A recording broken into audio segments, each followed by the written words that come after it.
నమస్కారం అండి. భగవద్గీతలో నేడు 13వ అధ్యాయము క్షేత్రజ్ఞ విభాగ యోగమునందు 15వ శ్లోకము తాత్పర్యం వినిపిస్తున్నది మీ విజయభాస్కర్. సర్వేంద్రియ గుణాభాసం సర్వేంద్రియ వివర్జితం అసక్తం సర్వభృచ్చైవ నిర్గుణం గుణభోక్తృచ. తాత్పర్యం: పై శ్లోకంలో చెప్పబడిన పరబ్రహ్మము మనలో ఉన్న అన్ని ఇంద్రియములను వాటి గుణములను ప్రకాశింపజేస్తుంది. కానీ ఆ పరబ్రహ్మకు ఏ ఇంద్రియములు లేవు. ఆ పరబ్రహ్మకు దేని మీద ఆసక్తి లేదు. కానీ అన్నిటినీ చేస్తూ ఉంటుంది, భరిస్తూ ఉంటుంది. ఆ పరబ్రహ్మకు ఏ గుణములు లేవు, కానీ అన్ని గుణములను అనుభవిస్తూ ఉంటుంది. మనకు ఇంద్రియాలు ఉన్నాయి, వాటికి గుణాలు ఉన్నాయి. అంటే కళ్ళకు చూసే శక్తి గుణము, చెవులకు వినే శక్తి గుణము. కానీ మనలో ఉన్న అన్ని ఇంద్రియములకు చేతనాశక్తిని, ప్రకాశశక్తిని కలిగించేది ఆ పరబ్రహ్మయే. ఒక వస్తువు ఉంది అని తెలియజేసేది కన్ను, వినపడే వస్తువు ఉంది అని తెలియజేసేది చెవి, వాసన వస్తున్న వస్తువు ఉంది అని తెలియజేసేది ముక్కు, తాను తాకిన వస్తువు ఉంది అని తెలియజేసేది చర్మం, నాలుకతో రుచి చూసేది ఫలానా అని చెప్పేది నోరు. కానీ ఇవి వేటి పని అవి చేస్తాయి, కానీ ఒకదాని పని మరొకటి చెయ్యవు. కానీ వీటన్నిటిలో అంతర్లీనంగా ఇది ఉంది అనే జ్ఞానమును కలగజేసేది దాని వెనుక ఉన్న ప్రకాశము, అదే పరబ్రహ్మము. ఎలాగంటే ఒక మంచి టార్చ్ లైట్ వెలిగిస్తే దాని కాంతి చాలా దూరం వరకు పడుతుంది. దానికి చెయ్యి అడ్డం పెడితే చెయ్యి కనిపిస్తుంది, పుస్తకం అడ్డం పెడితే పుస్తకం కనిపిస్తుంది. ఏది అడ్డం లేకపోతే ఏది కనిపించదు అని చెప్పి కాంతి లేదా అంటే ఉంది, అది ప్రసరిస్తూ ఉంటుంది, తనకు అడ్డం వచ్చిన వాటిని ప్రకాశింపజేస్తుంటుంది. అలాగే పరబ్రహ్మ కూడా అన్ని జీవులలో వాటి అవయవాల ద్వారా ప్రకాశిస్తూ ఉంటాడు, ఇంద్రియముల ద్వారా ప్రకటితమవుతూ ఉంటాడు. అవయవాలు లేకపోయినా ప్రకాశిస్తుంటాడు. ప్రాణి మరణిస్తే ఇంద్రియములు ఉంటాయి కానీ ఏ పని చేయలేవు. కానీ వాటిని ప్రకాశింపజేసే పరబ్రహ్మ మాత్రం ఉంటాడు. అదే నిత్యము, సత్యము.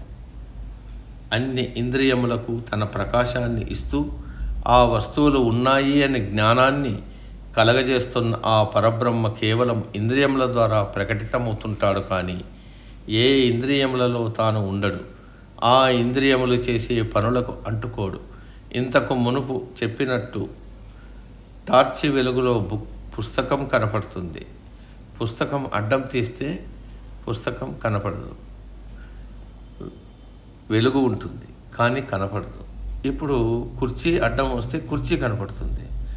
ఈ ప్రకారంగా అడ్డం వచ్చిన వాటిని ప్రకాశింపజేస్తూ అడ్డం లేని వాటి గురించి పట్టించుకోకుండా నిరంతరం ప్రకాశిస్తూ ఉండేదే పరబ్రహ్మం.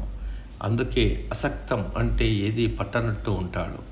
తర్వాత సర్వభృచ్చైవ అంటే ఈ లోకములు అన్నిటినీ తనే భరిస్తుంటాడు, అన్నిటికీ తానే ఆధారం. కానీ దేని గురించి పట్టించుకోడు. అందుకే విష్ణువును విశ్వాధారం, గగన సదృశం అంటారు. అంటే పరబ్రహ్మ గగనముతో అంటే ఆకాశముతో అంటే స్పేస్ మాదిరి ఉంటాడు. ఈ స్పేస్లో అన్నీ ఉన్నాయి. అంటే ఈ లోకమును అన్నిటినీ ధరించి ఉన్నాడు, భరిస్తున్నాడు అని అర్థం చేసుకోవచ్చు. ఈనాటి కాస్మాలజీ కూడా ఈ అనంత విశ్వం అంటే నక్షత్రాలు, గ్రహాలు, పాలపుంతలు అన్నీ విపరీతమైన వేగంతో అనంత విశ్వంలోకి దూసుకుపోతున్నాయి. దానిని విస్తరిస్తున్న విశ్వం అని అన్నారు. ఆ విశ్వానికి ఆధారమే పరమాత్మ. అందుకే విశ్వాధారం, గగన సదృశం అని అన్నారు. ఈ విశ్వంలో అన్నీ ఉన్నా దేనికి అంటుకోకుండా అసక్తంగా ఉంటాడు. ఈ ప్రకృతి అంతటా 3 గుణములు అంటే సత్వగుణము, రజోగుణము, తమోగుణములతో నిండి ఉన్నాయి. మన శరీరంలో కూడా ఈ 3 గుణాలు ఉన్నాయి. ఈ 3 గుణాలకు అనుగుణంగానే ఇంద్రియములు పనిచేస్తున్నాయి. ఆ ఇంద్రియములు చేసే పనులకు పరమాత్మ శక్తిని, ప్రకాశాన్ని ఇస్తున్నాడు. అన్ని గుణాల్లో తాను ఉన్నా తాను మాత్రం నిర్గుణంగా ఉంటే అంటే ఏ గుణములు అంటకుండా ఉంటాడు. అంటే ఈ సత్వరజస్తమో గుణములు తనలో నుండి వచ్చిన వాటిలో తాను లేడు. అంటే 3 గుణములు ఆయనలో ఉండి వచ్చినవే, కానీ ఆ గుణములలో తాను లేడు. జీవరాశులన్నిటిలో ఈ 3 గుణములు ఉన్నాయి. ఆ గుణములను బట్టి అవి ప్రసరిస్తుంటాయి, వాటి కర్మ ఫలములను అనుభవిస్తుంటాయి. కానీ ఆ గుణముల ప్రవర్తనకు, వాటి వల్ల కలిగే ఫలములకు పరమాత్మ బాధ్యుడు కాడు.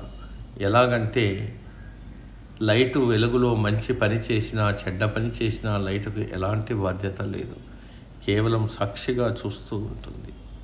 నేటికి సమాప్తం. తదుపరి శ్లోకం రేపటి రోజు.